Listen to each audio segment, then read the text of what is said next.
بسم الله الرحمن الرحيم. الحمد لله وحده،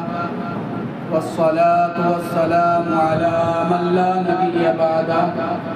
أما بعد فأعوذ بالله من الشيطان الرجيم.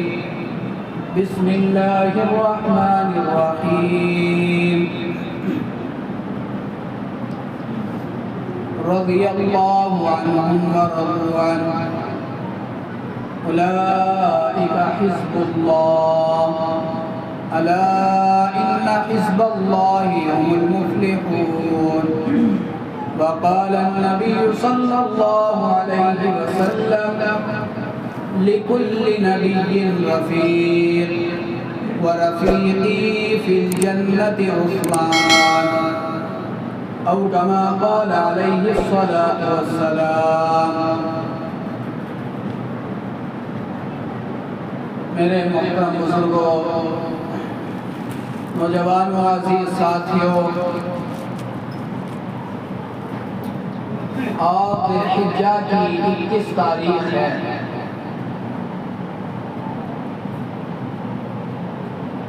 جہاں اسلام کی تاریخ بہت ساری شہادتوں سے بھری ہوئی ہے، بہت سارے صحابہ نے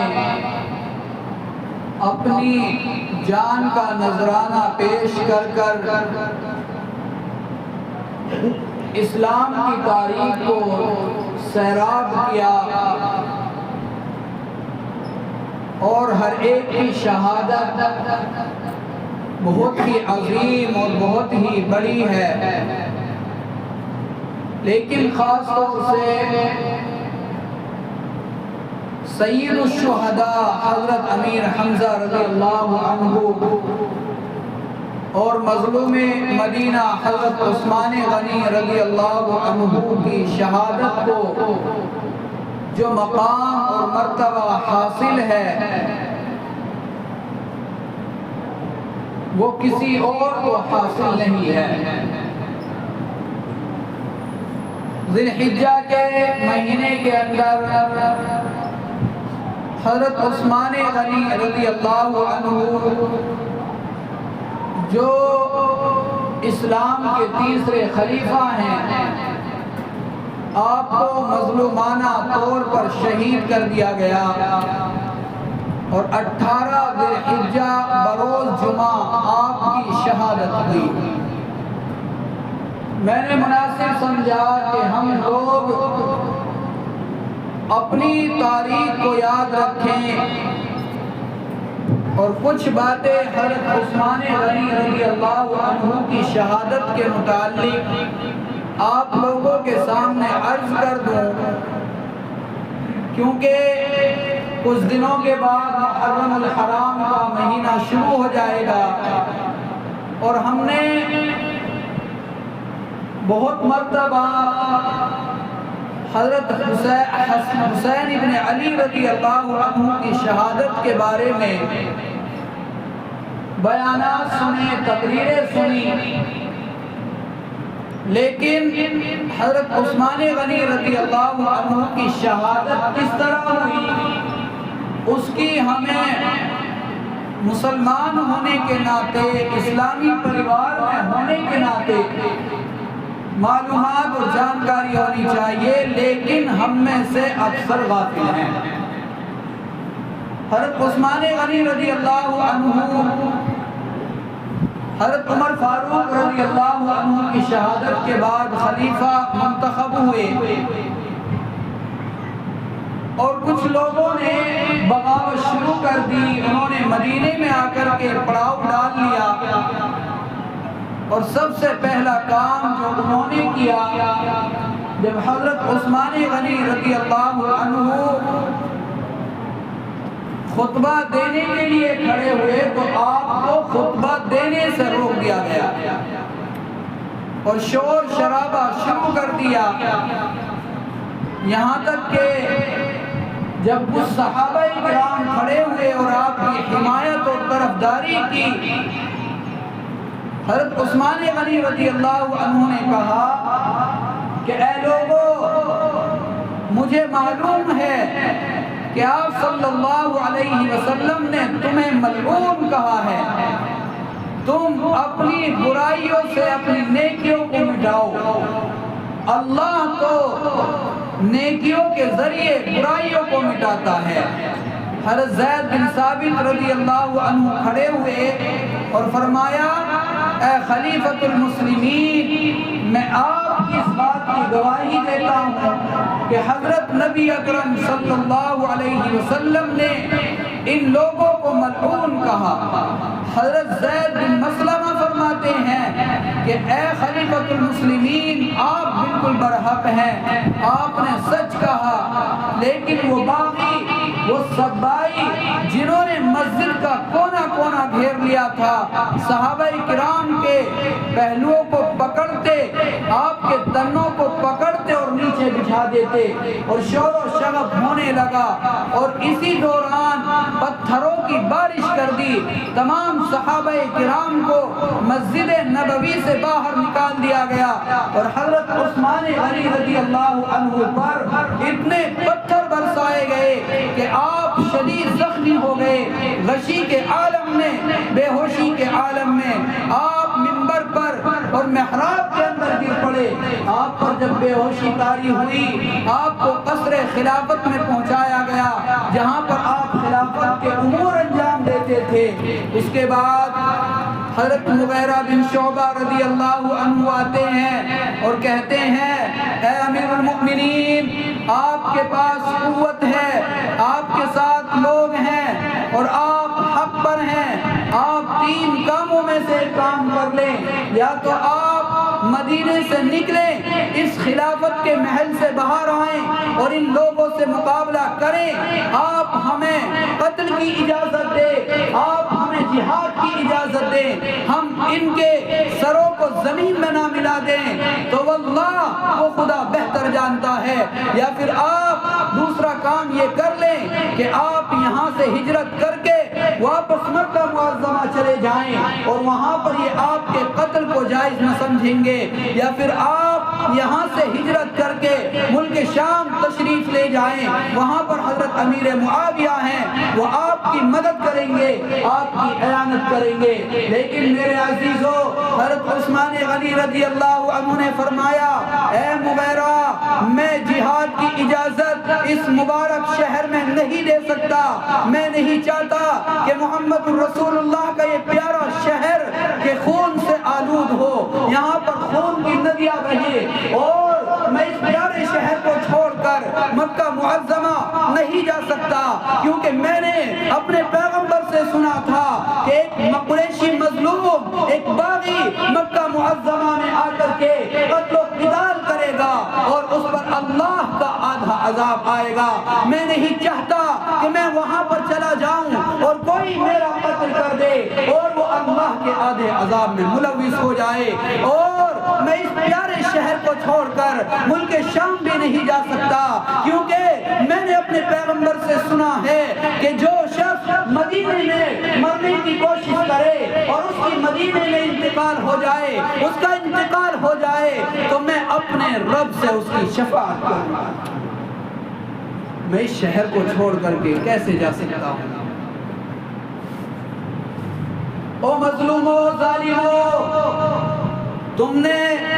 حضرت عثمان غنی کو، وہ عثمان کہ جس نے جب ہجرت کر کے مدینہ منورہ میں آیا تو اللہ کے نبی نے فرمایا ہے کوئی جو مسجد نبوی کے صحن کو بڑا کر دے، نمازیوں کے لیے اس کو کشادہ کر دے، تو عثمان غنی کھڑے ہوتے ہیں اور کہتے ہیں اے اللہ کے رسول، میری مال، میری دولت، سب کچھ نمازیوں کے لیے، آپ کے حکم کے لیے قربان ہے۔ اس مسجد کی لمبائی چوڑائی کرتے ہیں وہ عثمان غنی کہ جنہوں نے اپنے پیسوں کے ذریعے بیر روحہ میٹھا کنواں کھود کر کے اور میٹھا کنواں یہودی سے خرید کر کے مسلمانوں کو تقسیم کر دیا تھا، مسلمانوں کے لیے وقف کر دیا تھا۔ اے ظالمو، آج تم اس عثمان غنی کو مسجد نبوی میں نماز پڑھنے سے روکتے ہو، خطبہ دینے سے روکتے ہو، کل خدا تعالی تمہارا قیامت کے دن کیا حشر کرے گا تم اس کا اندازہ بھی نہیں کر سکتے۔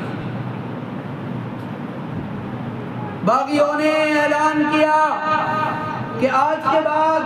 حضرت عثمان مسجد نبوی میں نہ نماز پڑھ سکتے ہیں اور نہ خطبہ دے سکتے ہیں۔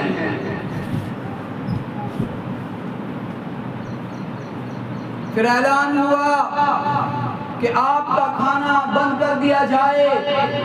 پھر اعلان کیا آپ کا پانی بند کر دیا جائے۔ اگر حضرت عثمان غنی رضی اللہ عنہ صحابہ کرام کو جہاد اور قتال سے نہ روکتے تو تاریخ آج یہ نہ ہوتی کہ حضرت عثمان غنی کو مظلومانہ طور پر شہید کر دیا گیا، بلکہ ان ظالموں کو اسی وقت میں نیست و نابود کر دیا جاتا۔ آج جو قوم محرم الحرام میں حضرت علی کے بیٹے حضرت حسین کی شہادت پر واویلا مچاتے ہیں، شور کرتے ہیں، خدا کی قسم وہ یہی ہے، وہ ظالم قوم ہے جنہوں نے حضرت عثمان غنی رضی اللہ عنہ کو شہید کر دیا۔ آپ نے کتابوں کے اندر پڑھا سنا ہوگا کہ حضرت حسین ابن علی کا کربلا کے میدان میں 10 دن تک پانی بند رہا، بعض نے کہا 3 دن تک بند رہا، میں اس بات میں نہیں جاتا۔ حضرت حسین ابن علی کا پانی 10 دن تک بند رہا یا 3 دن بند رہا، لیکن وہ قربان جاؤں حضرت عثمان غنی رضی اللہ عنہ پر آپ کو 40 دن تک پانی پینے سے روک دیا گیا۔ کسی نے پوچھا اے خلیفۃ المسلمین، آپ نے 40 دن بغیر پانی کے کس طرح گزارے؟ فرمایا جب مجھے پیاس لگتی، میری زبان سوکھی جاتی، میرا سینہ باہر کو آنے لگتا، میں اللہ کا کلام کھولتا، اللہ کے کلام کے ذریعے سیرابی حاصل کرتا، اللہ کے کلام کے ذریعے میں اپنی پیاس بجھاتا، اللہ میرے گلے کو تر کر دیتا، میرے پیٹ کے اندر پانی کی روانی پیدا کر دیتا، کیونکہ اللہ نے اپنے کلام کے اندر بہت عجیب تاثیر رکھی ہے۔ جب انسان اس کو پڑھتا ہے پانی کھانا پینا سب بھول جاتا ہے۔ دن گزرتے گئے، آپ خلافت کا جو محل اس کی چھت پر چڑھے اور فرمایا اے ظالمو، تمہیں معلوم ہے جب میں مکے سے ہجرت کر کے مدینہ منورہ آیا، میں نے اپنے آقا کی ایک آواز پر اپنی مال دولت اس مسجد نبوی کی چوڑائی میں لمبائی میں لگا دیا۔ اے ظالمو، آج تم مجھے وہاں پر نماز پڑھنے سے روکتے ہو، اور تمہیں معلوم ہے کہ خیبر کے میدان میں جب میرے پیغمبر کو میرے مال اور دولت کی ضرورت تھی، تبوک میں مال و دولت کی ضرورت تھی، میں نے 500 اونٹ ماساد و سامان آقا مدنی کی خدمت میں دیے۔ تمہیں معلوم ہے کہ جب پورا مدینہ کے مسلمان پانی کے لیے ترس رہے تھے، تڑپ رہے تھے، اور وہ یہودی ٹیکس لے کر کے پانی دیتا تھا، میں نے بیر روما کو، بیر روحا کو میں نے اپنی ذاتی خرچ کے ذریعے خرید کر کے مسلمانوں کے لیے وقف کر دیا۔ اے ظالمو، آج تم مجھے پانی پینے سے روکتے ہو۔ کہا کہ سب باتیں سچ ہیں، لیکن جب انسان ظلم پر آ جاتا ہے ساری باتیں بیکار رہ جاتی ہیں۔ جب پتہ چلا کہ حضرت عثمان غنی رضی اللہ عنہ پیاسے ہیں، حضرت علی کرم اللہ وجہہ نے اپنے سر کے اوپر مٹکا رکھا، مشکیزہ رکھا، دوڑتے ہوئے چلے آئے، لیکن وہ باغی جنہوں نے آپ کے محل کا چاروں طرف سے محاصرہ کر لیا، آپ کو گھیر لیا تھا، انہوں نے آپ پر تیر برسائے اور آپ سے چھین لیا، تو آپ نے اپنا امامہ اتارا، امامہ اتار کر کے آپ کے محل میں پھینک دیا کہ اے عثمان غنی، آپ میرا یقین کرنا، میرے اوپر اعتماد رکھنا کہ مجھے آپ سے وہی محبت ہے جو مجھے آپ صلی اللہ علیہ وسلم کے زمانے میں تھی۔ آپ داماد رسول ہو، آپ میرے ساڑو ہو، میں آپ سے بہت محبت کرتا ہوں، لیکن یہ ظالم آپ تک مجھے پانی پہنچانے نہیں دیں گے۔ اپنے دونوں بیٹوں حضرت حسن اور حضرت حسین کو کہا کہ جاؤ، جا کر کے حضرت عثمان غنی کے دروازے پر بیٹھ جاؤ اور کسی بھی ظالم کو آپ کے محل میں داخل نہ ہونے دو۔ خدا کی قسم، حضرت عثمان غنی رضی اللہ عنہ نے یہ گوارا نہ کیا کہ محمد الرسول اللہ کا یہ پیارا شہر خون سے رنگ آلود ہو جائے، خون سے رنگ جائے، یہاں پر کسی کا قتل ہو، کسی کی غارت گری ہو۔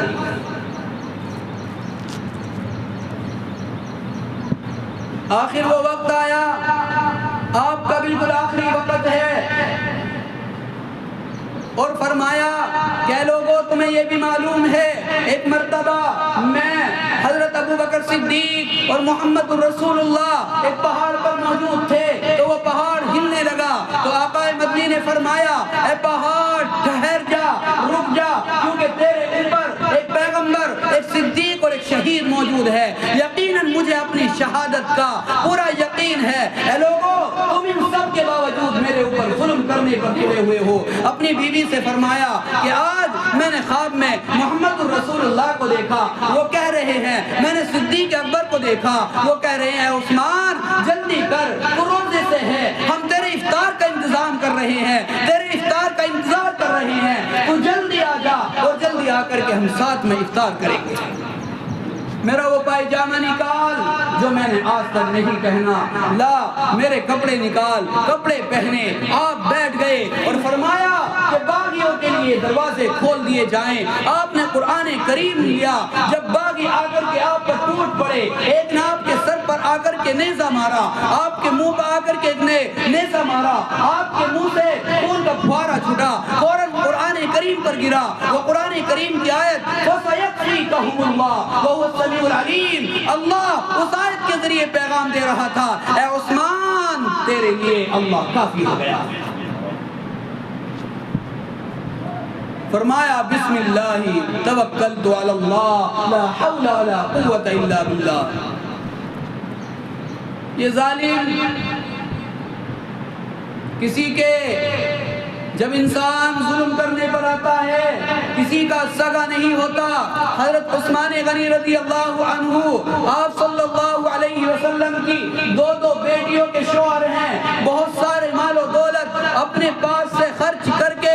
ایمان کو، اسلام کی جڑوں کو مضبوط کیا، آپ صلی اللہ علیہ وسلم کی ہر جگہ مدد کی، آپ کے ساتھ کھڑے رہے۔ آپ صلی اللہ علیہ وسلم نے اپنے ہاتھ کو حضرت عثمان غنی کا ہاتھ قرار دیا۔ لیکن یہ سب بات ایک طرف، میں کہنا چاہتا ہوں خدا کی قسم کل قیامت کا میدان ہوگا، کسی کی شہادت کی گواہی بدر کا میدان دے گا، کسی کی شہادت کی گواہی احد کا میدان دے گا، کسی کی شہادت کی گواہی محمد الرسول اللہ کا منبر و محراب دے گا، کسی کی شہادت کی گواہی خیبر کا میدان دے گا، کسی کی شہادت کی گواہی احد کے میدان دیں گے، کسی کی گواہی طائف کی گلیاں دیں گی۔ لیکن قربان جاؤں اے عثمان غنی تیری شہادت پر، جب تیری شہادت کی گواہی کا نمبر آئے گا تو اللہ کا قرآن کھڑا ہوگا، اللہ کا قرآن پکارے گا کہ اے اللہ تیرا کلام میں گواہی دیتا ہوں کہ تجھے پڑھتے ہوئے، تیرے کلام کو پڑھتے ہوئے اس نے اپنی جان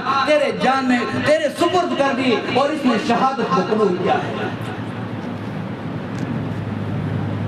آپ نے بے شمار باتیں